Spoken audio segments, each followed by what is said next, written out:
Welcome to the Cookbook, where we invite guests on to share the ingredients of what has helped make them the successes that they are. All of it, the good, the not so good. You're not going to find anything half-baked here. And our kitchen gets messy sometimes. That's when the fun starts. So come on and join us.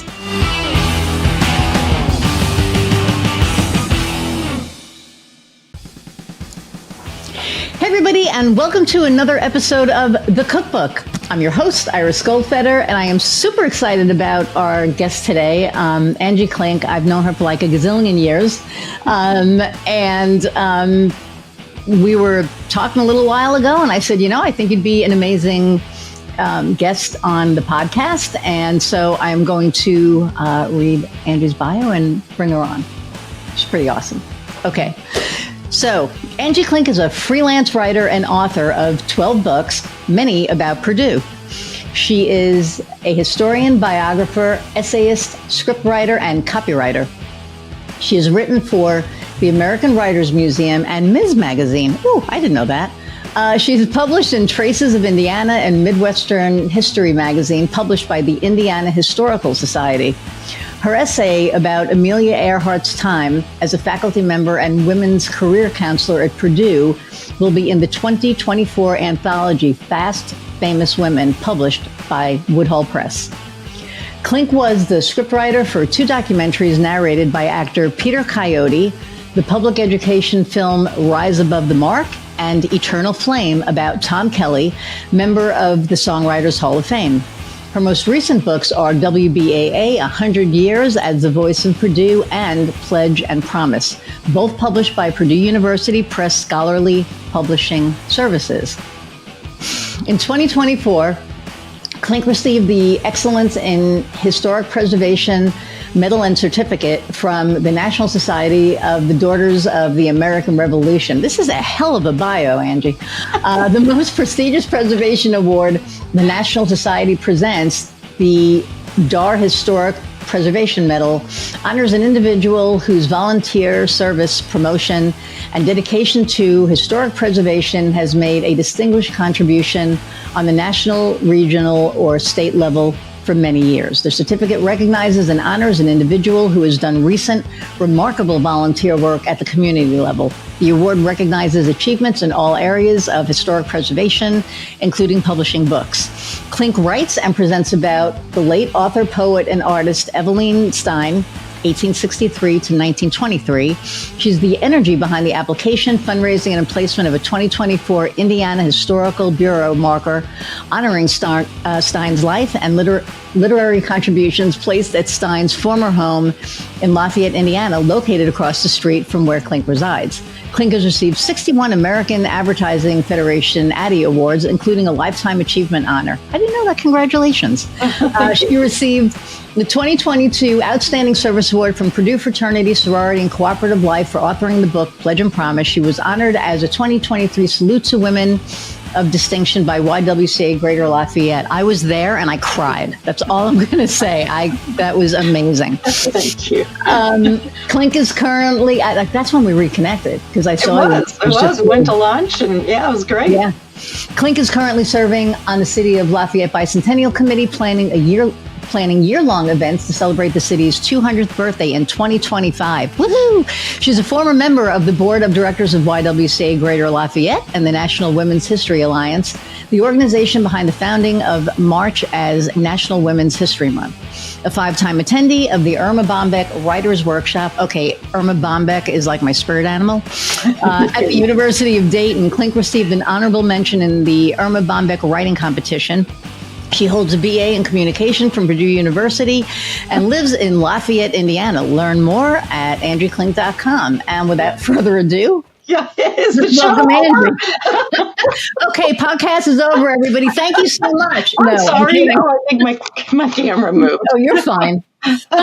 There we go. My camera just fell over. No, you're fine. Well, I have like this thing that's here. Okay, there we go. How are you? I'm good. Thanks for having me today. No, welcome.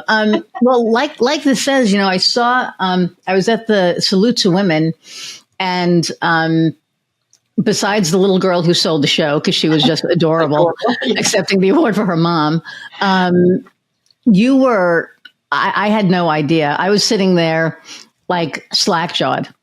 Because we've known each other for a long time, but I've never really, we never really like knew each other. And then it was like, oh my God, we need to like have lunch because you're just amazing. And so thank you for being here.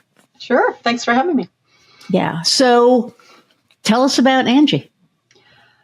Well, you already heard a lot. Besides this piece, 'cause, you know, everybody knows that piece, but you know, like what was the impetus to really get you to be involved in women's history and all that? Because I think that that's such a huge thing now, especially nowadays, with a lot of the, you know, they're trying to pull to kind of silence women. You're the voice for women and women's history. So I think that that's huge. Well, the first book I wrote, which was about two women at Purdue, I completely, stumbled into. I had approached this new director of Purdue University Press with an idea actually to write a book about Amelia Earhart and her time at Purdue. So far, nobody has bitten on that one. That was in 2009. Are you listening to that audience? Because that's a hell of an idea. Okay, go ahead. Thank you. Yeah, I mean, universe. But anyway, but he wants to see me, wants to meet with me. I'm like, oh, good. The only thing I had written at that point were my children's book, which is Purdue Finds His Hammer. So I go into his office, and the first thing he tells me is, we don't have money to pay authors. You would have to find funding for your Amelia Earhart book. I'm like, oh, okay. So I'm thinking, why am I sitting here? Well, it's because he had funding for another book. Dean of Home Economics Emerita, Eva Goebel, was about to turn 100, very, with a woman, but she had for many years, I found out later, had wanted to put up money for a book to be written about Mary Ellen Matthews, which there's a building named after her, one of very few on Purdue's campus. And I stumbled in there, and he goes, that very day, he said, we don't have much about her because her papers were burned. I'm like, okay, so we're going to add this other woman, her contemporary, Lilla Gaddis. I'm like, okay. And he goes, there could be more about her. Oh, okay. And he says, would you want to write that book? And no one had ever asked me. I just said yes. I'm like, I really didn't even know what I was stepping into. But it turned out to be more than I ever imagined, because I discovered some diaries of the sister of Lilla Gaddis, who was an elementary teacher, and she wrote about Purdue events and world events and community events in line-a-day diaries that I followed her and used excerpts, and it just took it to a level that no one was expecting. It was almost like, let's get Eva Goebel off our back. She wants to give money for these two women to have a book. And then when I wrote it, they were like, this is better than what they thought. They didn't say those words, but I knew that, and I'd still that's launched me. And then I've since then published many books with Purdue Press. So that was how that happened. And it's so, again, it's just so important, because a lot of women's history, as we just discussed, is not recorded. All the things that the men did are recorded, but a lot of the things that the women do. And the fact they said her papers were burned, what was that all about? I don't even know. She had no children. There. Wait a minute. Is that? But, a lot of the women have no children because you couldn't be married and have these sorts of careers in the early, through the 60s, 70s, really, in the 1900s. So they weren't married. They didn't have children, no one to look at their legacy and keep it going and keep it alive. So that's another, part of the equation. That's just, gosh. And I was talking to somebody actually last week, it was Michelle, and we were talking about how, women couldn't have a credit card before 74 in their own name. Yes. And it got started by 6 women, I think, who started a bank and raised X amount of money. So, I think it's so important that women's stories get told, especially in the light of the way that you do it, because it's very historic and it's very factual and it's very Yes, and I try to write it like you would a novel, a creative nonfiction. Bring in the landscape and all the five senses, and make it beyond just Right. facts. So I weave those in. Yes. In between. Well, I mean, yeah, and you do it so well. So, Eveline Stein. Let's touch on her a little bit, because that I just got goosebumps when I looked at it, and the thing that kind of got me was, come on, computer. Oh my goodness. Okay. You ever have one of those days when technology works and then everything just like disappears? Oh, yeah, here it is. It's like not letting me. There we go. Come on, work. I read the, I'm just going to pull it up in your email because I have it sitting right here. What she wrote above the fireplace. Peace and joy, come sit beside this our hearth, and here abide. And in the old English, like with the exclamation point, share our firelights, rosy gleams, bless our little house of dreams. That's just so lovely. So let's talk about Eveline Stein a little bit. Well, I had heard for years that this small house across the street from where I live in a historic neighborhood of Lafayette, Indiana, and neighbors had said, well, one time this famous author and poet used to live there. So I walked my dog past there, and so it's been decades, that this has happened. And I recently, my husband and I became a member of what's called Parlor Club, which is also a very old established club in our community. And it's a literary club where people present papers and have discussion topics.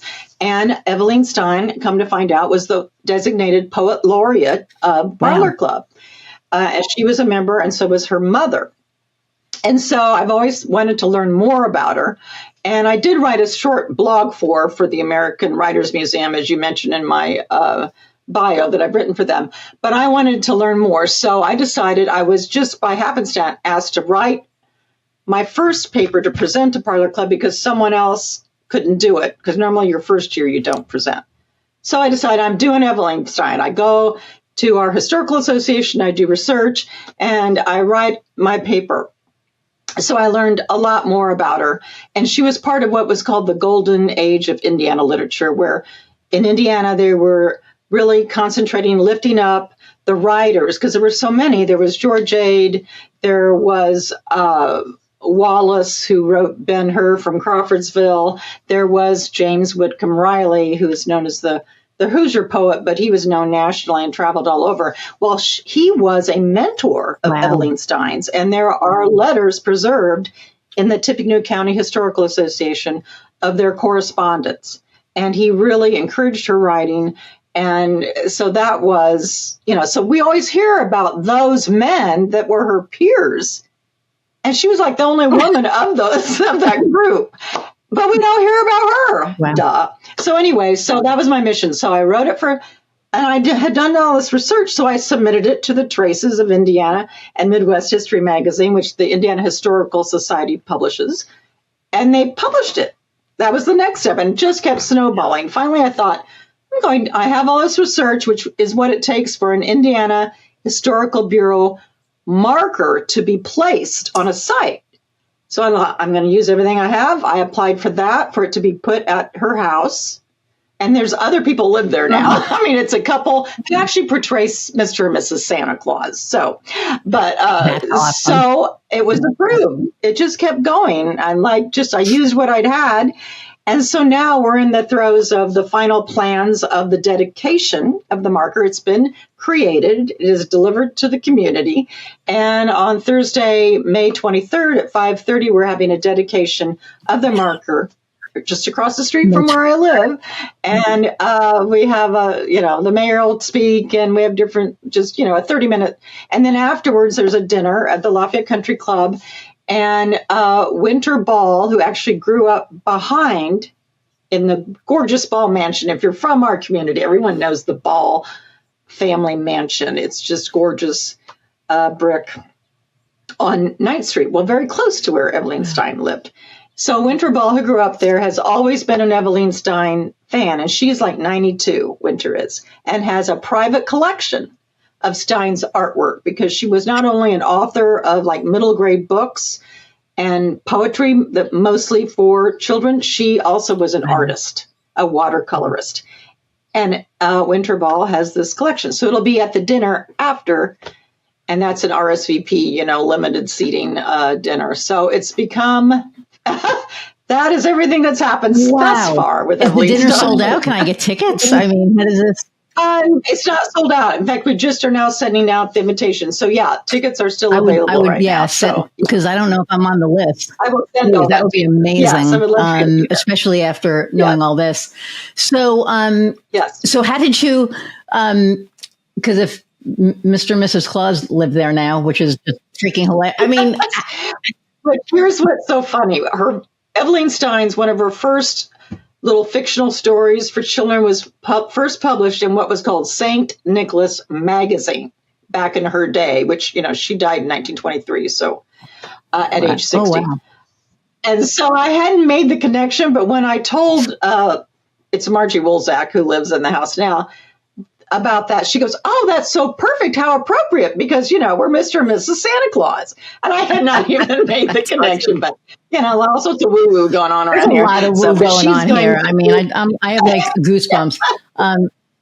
I know. So it's very special. In fact, I can so relate to Evelyn's life, obviously, because I am a writer myself. I'm just sitting across the street from where she wrote. So it is very much connected. I just feel like I have to be, because she had no children. She was never married. So it's the same story.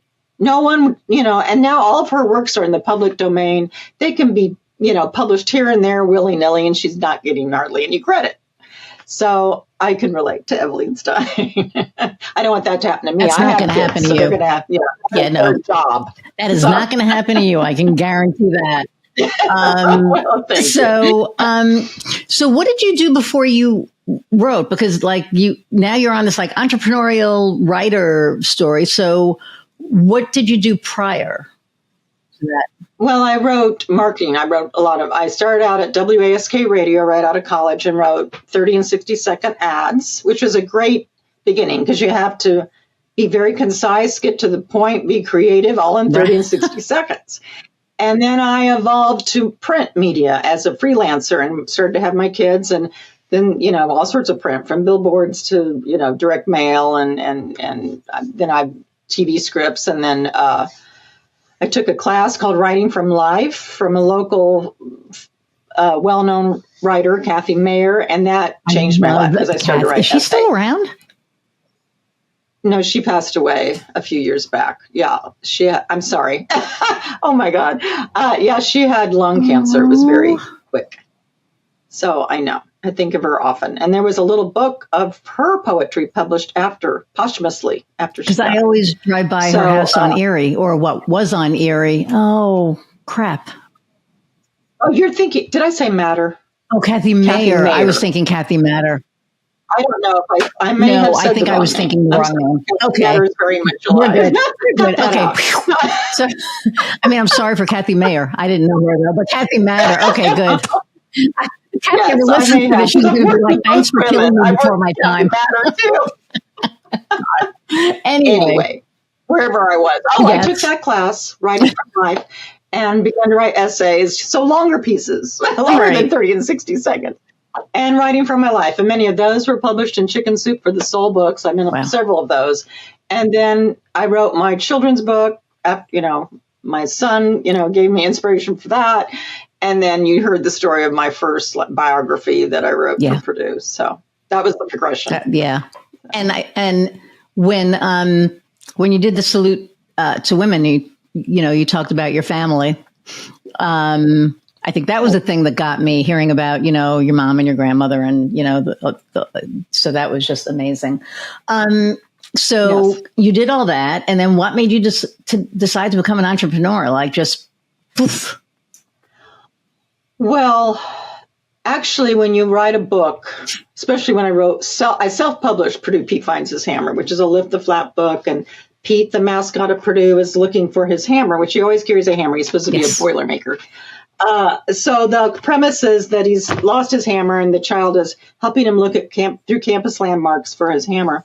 So being such a niche, it's Purdue Purdue people who want this book, that I self-published it. So that I automatically became an entrepreneur. I hired illustrators. I acted as the creative art director because they weren't from this area. So I had to make sure the landmarks looked like the landmarks, and I wanted a really gorgeous, endearing Purdue Pete, because the Purdue Pete can be scary for kids. And this Pete is fantastic that Larry Moyer did. So obviously, then I had to find a printer. R.R. Donnelly printed it because it's a hardback book and it has flaps. I made it more difficult because my kids always love lift the flap books. So then I had to find a printer who could do that. So obviously I just had to, and then there was licensing to use Purdue images and logos.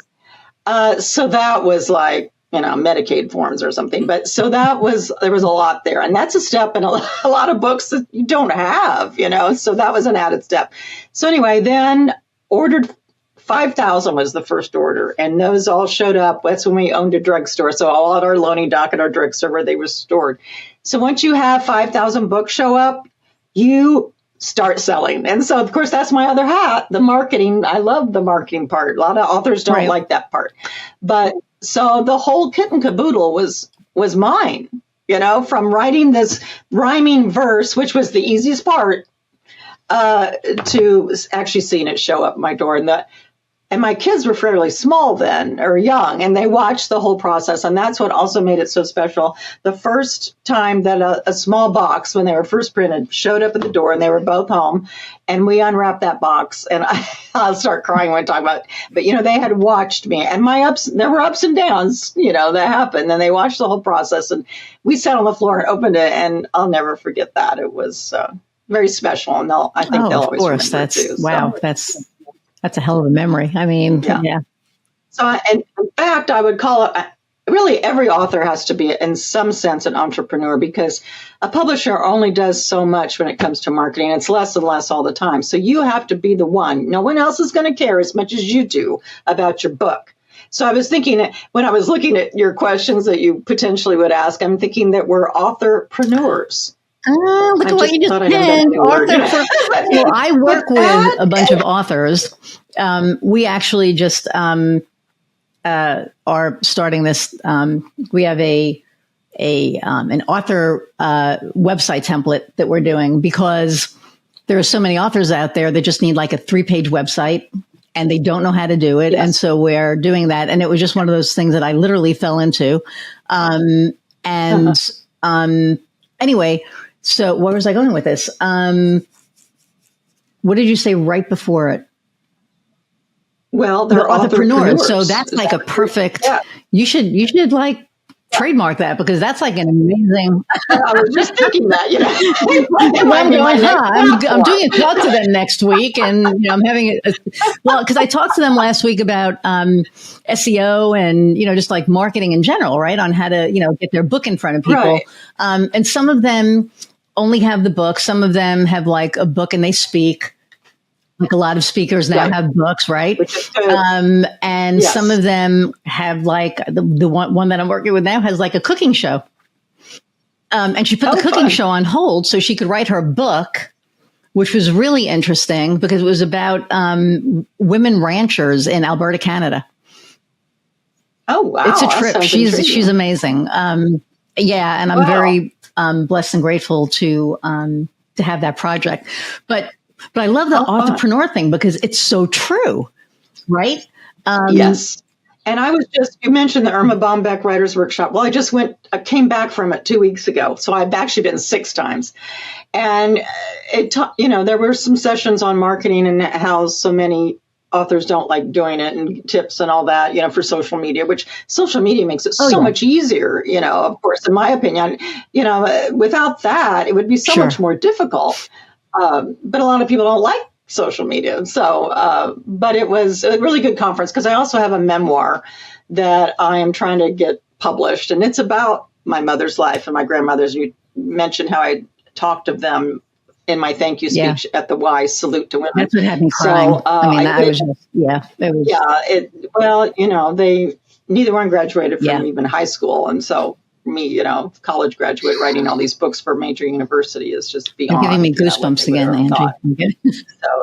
So I actually pitched an agent. I've never done this before. They had 15-minute pitch sessions for $50, and I met with an agent that I really liked, and she asked me to send the manuscript to her. So I'm waiting to hear back on that. So that was all good. I know a lot of people in publishing now, so we'll talk. Well, there you go. All right, we can talk. It's been amazing because, my business has evolved like over the last 2 years, and you talk about woo things happening, right? The people that I meet help the people that I meet. It's just been this round, full circle. I don't know. And I'm just going, whatever you're doing, whatever vessel I am for this. Okay. But that's what's been happening. So we'll talk after. I mean, I think, entrepreneurship. Now you can have me saying it. Entrepreneurship. I'm like, what the hell am I talking about? What's my show about? But entrepreneurship it's difficult. And for an author, it's a little bit different than it would be somebody just starting their own business and starting a service business. So you kind of did you still have a job while you were writing your book, or did you just stop and be like, I'm just going to start writing and that's it? No, I've been a freelance writer most of my career. I have had stints with corporate, but for the most part, I've been freelance. So, and I really do better with that. Most of my guests do. That's why they're entrepreneurs. And again, there's nothing wrong with corporate. It's just, I've had CEOs on here and they love corporate. This is not to. Yeah.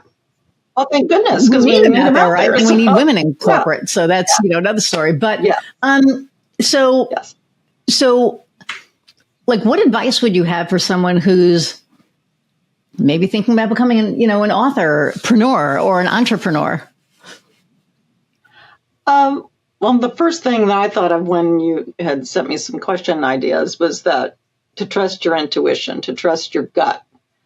Go ahead and get feedback from other people, if you're starting or, trying to lift it up, your business, but definitely trust your gut. And sometimes it's hard, because there's a lot of naysayers out there, especially in the writing world. So, and you just have to be willing just to keep at it.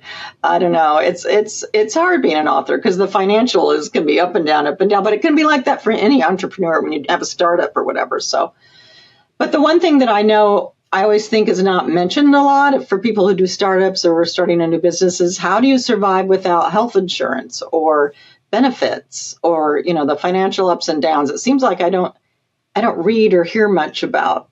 Well, how do you have health insurance? We're all supposed to be innovators and, but then there's that other side of the coin. So I don't know. Maybe you do hear people talk about it. But I don't. For me, my wife has benefits. So, yes, thanks to, 2012. Yeah. I mean, that's usually what happens. You've got someone else to provide that. But I'm sure. And I think it's funny. So I think that, and I'm just going to guess because I'm going to have a couple of HR people on here, so that are, entrepreneurs that could probably answer that better. But I think that, so for me, it was, okay, I'm on Heather's benefits. I'm good. There are other people that I know that don't have spouses, that were on what I was on before I could be on Heather's benefits. And it was called something like Luminos or something, and it's the bare minimum. And then I think also that a lot of entrepreneurs are younger and they don't think about health insurance. Right. Exactly. So I remember when I was in my 20s and 30s, I never even thought about health insurance. It was I had I had something and I had to go to a doctor and I was like, oh, when I got there and they're like, do you have insurance? And I was like, what? No, I just need to see the doctor. And they're like, yeah, and so that was when I was like, oh, okay, I should probably look into whatever this insurance thing is. Of course, it's all changed so much too. 100%. World, so. No, anyway. you're not wrong. But so, okay, insurance. That's a really good, nobody's brought that up before. So that's. Yeah, Okay. Yeah, I didn't know if I just have missed the memo or, Yeah, no. Now, are you on your husband's insurance, obviously? No. He's also a private consultant, but I'll have you know that I am 65 Medicare, and I just received there you Medicare. Go. All right. So I had to hold That's out amazing. and I made it. You look amazing. I'm gonna be 64 next month, and so I have like another year to go. Yeah. 2 more to retire if they don't change it. Don't change it. I want my Social Security anyway. Please. So this is a whole different conversation. So what, I kind of feel like around here, and you're going to like go, oh, pff, whatever. But I feel like you're a local legend around here because, people here in Lafayette, know of you. Clearly, you were, on Salute to Women. That's a huge honor. And you don't get there without being very accomplished.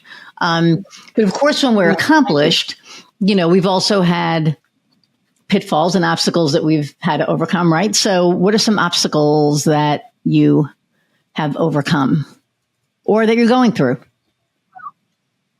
Well, the up and down financially is sometimes, you've got a project, it's paying well, and then you finish that project, and then it's like, okay, what's next?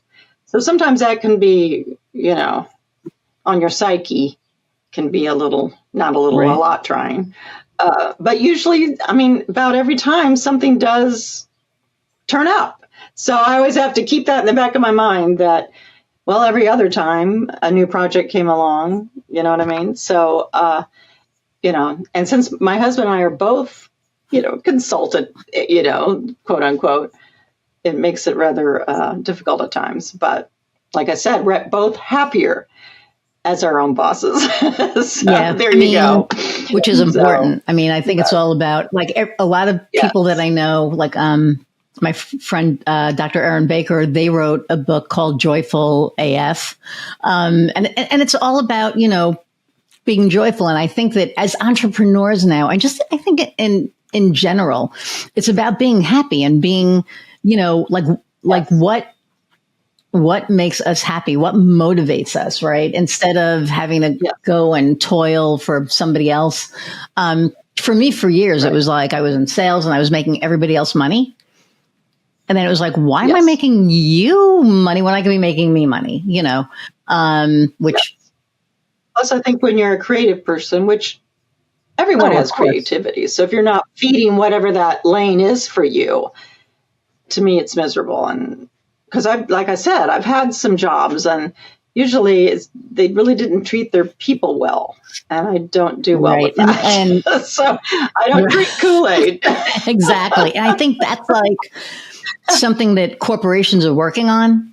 A couple of my clients are leadership coaches.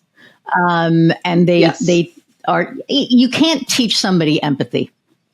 You can't, but you can teach somebody to be a kinder individual, and I'll just drop it, not be an asshole, because there are a lot of people out there that are employers, bosses, because they're not leaders, they're bosses. And I think that that's changing, especially because of COVID, because of the giant resignation. Everyone just got up and left companies. Yes. And I think the current 20-some-year-olds, they just think, well, I'll just go get another job. They're not going to tolerate a whole lot of that, is what I'm seeing. No. There's not a lot of loyalty either. So, yes, well, that's which I find interesting, because if you have, so my wife works for a large local steel company, and they treat their people incredibly. She'll be there 20 years. And you don't hear of that anymore, right? No. And so I will say I'm writing a book, just finished it, for a company in Poseyville, Indiana, which is down near the Ohio River, near Evansville, Indiana. And it's a fifth generation as the CEO. It started out as a blacksmith shop, then a welding shop with 4 family members. And then this current CEO has expanded it. It's on its way to becoming national. And he had started writing a book about that whole process and the history of the family and the company, and got, kind of stuck. And so hired me to help, to write it, basically with what he had worked with. And that their company culture is remarkable. And so his book, could be read by what you're saying, the people who are trying to train the other ones to treat their people well. So it's a guidebook in one sense also. Nice. So. That's pretty cool. You have all these like books coming out. I'm gonna have like an Angie Klink library over here. So God, I have like other. I'm not going to stick to my. It's funny because on here it's like there's questions that I try to ask everybody, but it's not always in line. So I just think of other things. So how have you been received as a female author writing historical stories about women? Sometimes, and I think I touched this on my little speech I gave at the YWCA Salute to Women, but especially with the word historian, people still think it's a middle-aged man in a tweed coat. I think is what I said that night. So I still feel that. I know a lot about Purdue history, but they'll go to the man in the tweed coat. Like if they're going to write a story, they'll go to him first. But I think it is slowly changing because I get that more from either my peers my age or older, and the younger generation I notice is more accustomed to working with women. And I actually, I feel more respected when I'm working with younger people, to be totally honest. So that's a good thing. That's a good sign that the tide is turning. But, there has never been another woman who has written about Purdue's history. If you look at other books, 100 years ago, it was, the person who headed the Purdue Archives and Libraries wrote a history book, or, a male professor, wrote a history book about Purdue. So I'm the trailblazing author of Purdue University. So hopefully there'll be one, after me. So I got to start grooming her, there you whoever go. that is. So if you're out there listening, so it's like right now you're a unicorn, right? I mean, exactly. Which can be good and bad, it depends, but yeah. But I mean, I think that you are looked at, I think, as an authority on just Lafayette history in general. I mean, yes, Purdue history, but, Lafayette history. And I think that's one of the things that like blew me away about you was just that, all of the things. I mean, I'm from freaking New York, right? And I have to say freaking New York because, well, I'm from New York. But I'm from New York. Yeah. And, there's history and there's, rich history, and like Long Island has history and all that stuff. But, I've been here 20 years, which blows my mind. So I am officially, a Hoosier, and I am officially a Lafayettean. I don't know what the proper, vernacular for that is, but, and all that stuff like really interests me. Like, Fowler House is as haunted as that is. That's like another story, but I mean, the second I walked in there, I was like, oh, there's something in here. Like, yeah. Oh, okay. When I walked in there, and I went into the green room, and there's Eliza's and who's the I can always forget his name. What's his name? Anyway, Moses. So Eliza and Moses. Yes. And I walked in there, and my friend and I were having lunch. Actually, Michelle Kleinbrook and I were having lunch. And I walk in. Okay. And like her eyes, like it looked like they were following me, and I was like, okay, but I had like a weird feeling. So I said, can we move into the other room? So we moved into the other room because it just felt weird. So we leave, and I come back 2 weeks later, and we walk in the room with another friend, and her eyes were just looking like in a certain direction. And I was like, okay, I was right. Like, I know I was right. And then Marcia Gentry, I don't know if you know or remember her. She was a professor at Purdue. She was the reason that we started unmasking.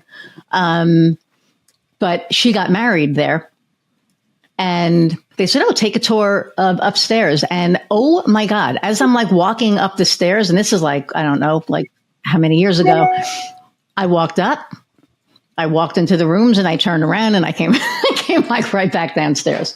So, yeah, so I know that's that place is haunted, but that's.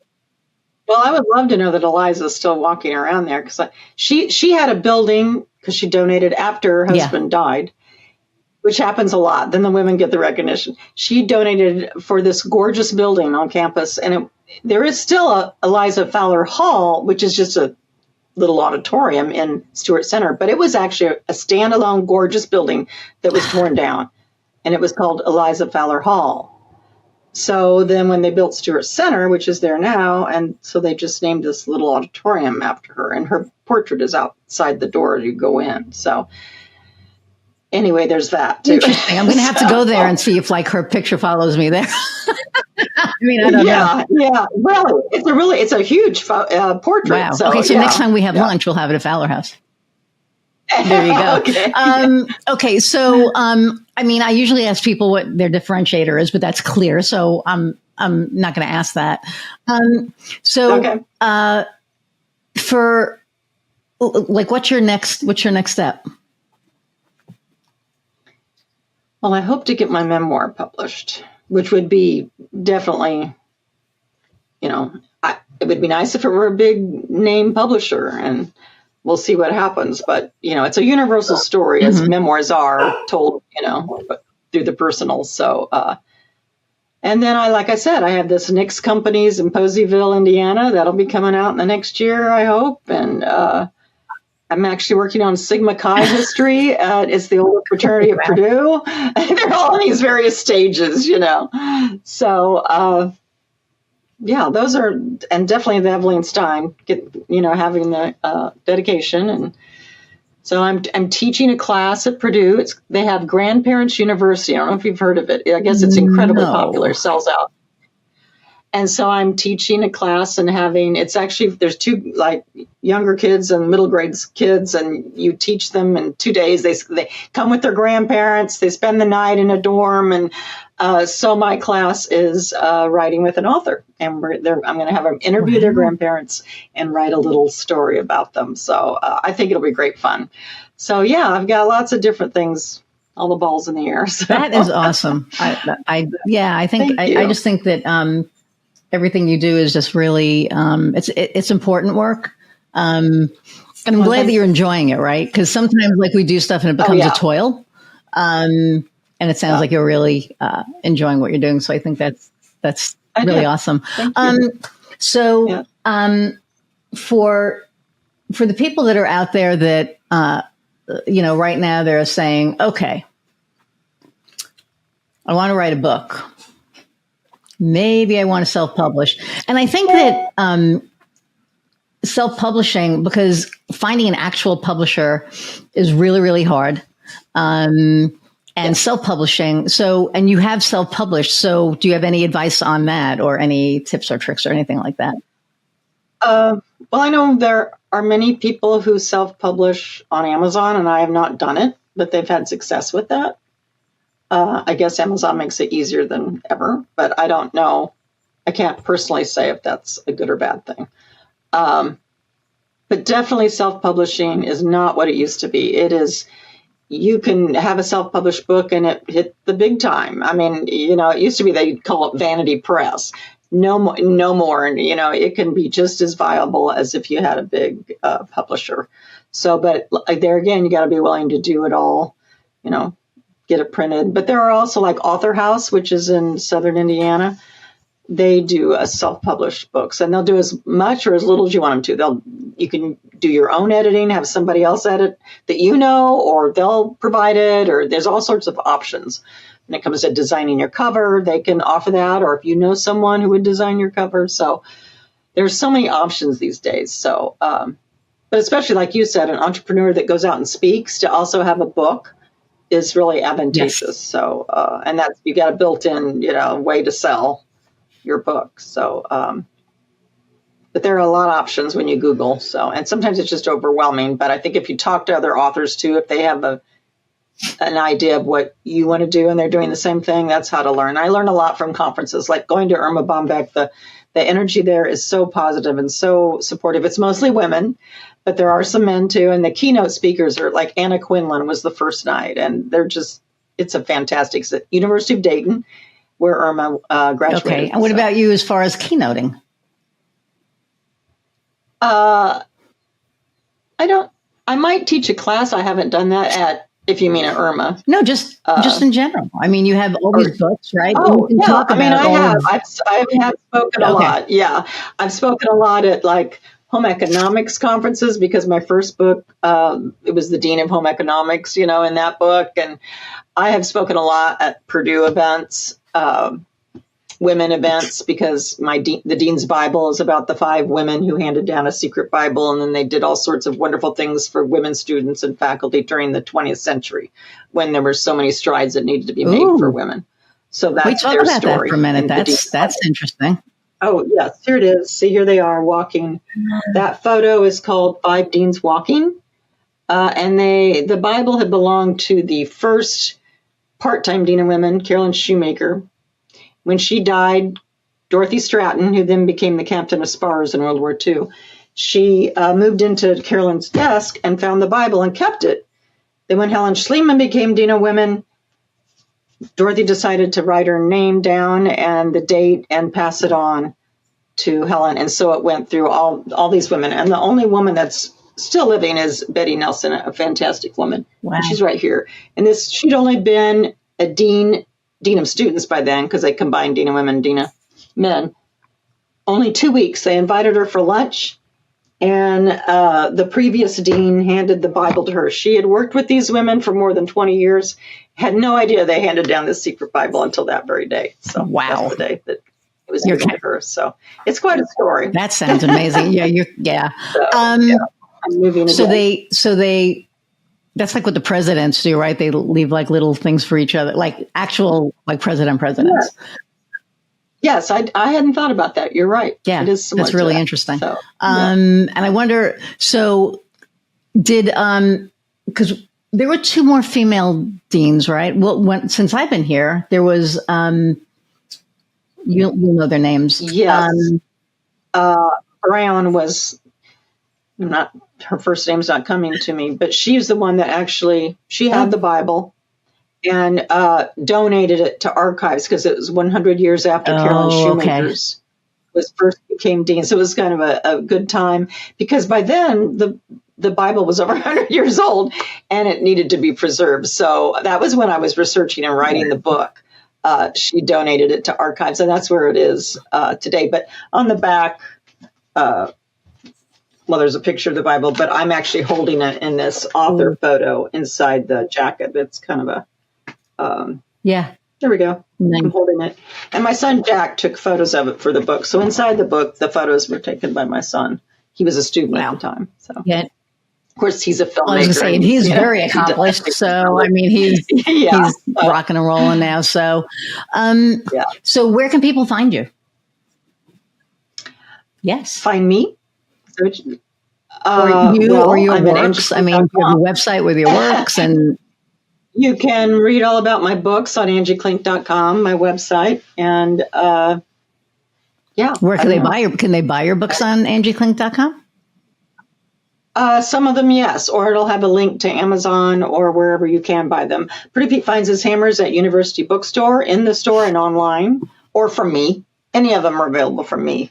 So you can actually, if you want it autographed, you can actually contact me. Okay, so when we go to lunch next, I want the little Purdue Pete one. I'm going to give it to my... okay. And I also don't tell Purdue, but I have an IU version, because I have nieces and nephews who graduated from IU. We are equal opportunity on this show, so Exactly. Arch rivals. Go book to book. My God, that's amazing. So what... We're almost at an hour.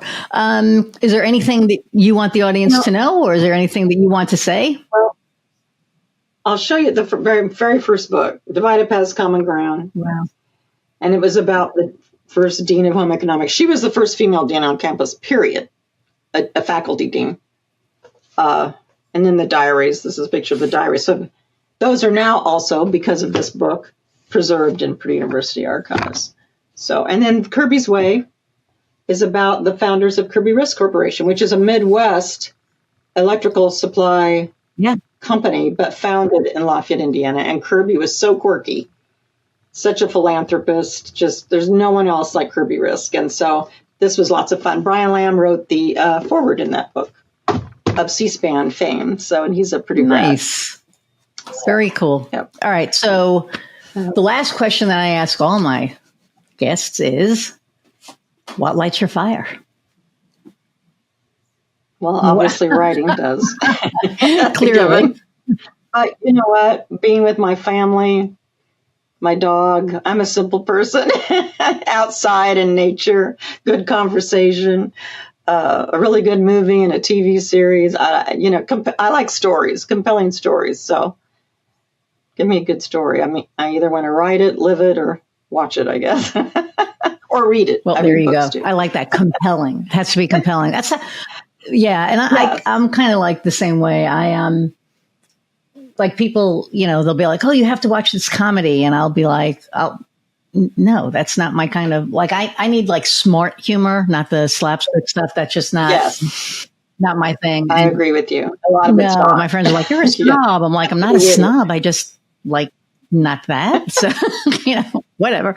Yeah. I agree with you. So, well, thank you so much for taking time out of your day. Thank you. I think this is really awesome. And it's an honor. And especially after, again, seeing you at Salute, that just, it was just so touching. So, I can't wait for the memoir to come out so that people can hear the story that I heard. Except read it in full, because it was pretty amazing. And the title is Limber as a Rag, which was an expression my mother said because she taught herself acrobatics, just in the yard and at the park, and kids would watch her. And she was telling me this as her walker sat next to her in her assisted living apartment. And she says, you wouldn't know it now, but I was as limber as a rag. So you could try to make me cry again. Okay. Hang on. I'm going to say goodbye to the audience and I'll be right back. Okay, thank you. Okay, wow.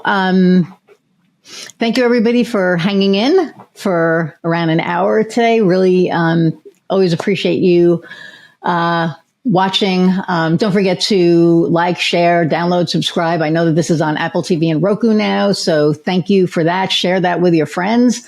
And, go find Angie's stuff at angieklink.com. Just amazing. I want to, I appreciate each and every one of you that are out there watching and listening and sharing. Keep downloading. Need more downloads. So keep downloading. Until next time, go out, find what lights your fire. See ya.